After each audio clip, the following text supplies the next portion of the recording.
السلام عليكم ورحمة الله وبركاته. مقزز ومحرج، تصرف ماكيني الغريب يثير الغضب ضد نجم يوفنتوس. تصرف غريب من لاعب وسط الولايات المتحدة. بدر تصرف غريب من لاعب وسط الولايات المتحدة الأمريكية ويستون ماكيني أثناء لقاء إنجلترا بكأس العالم يثير غضب الجمهور. إنجلترا تعادلت سلبا مع أمريكا مساء اليوم الجمعة بمشاركة نجم يوفنتوس الذي كان من أبرز لاعبي اللقاء ويقترب من هز الشباك.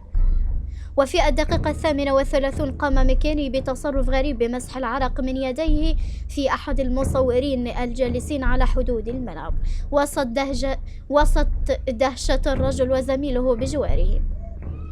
الجمهور وحتى البعض من المحللين في استديوهات التحليل هاجموا اللاعب على تصرفه الذي اعتبروه لا يعبر عن الاحترام للمصور الذي يؤدي عمله.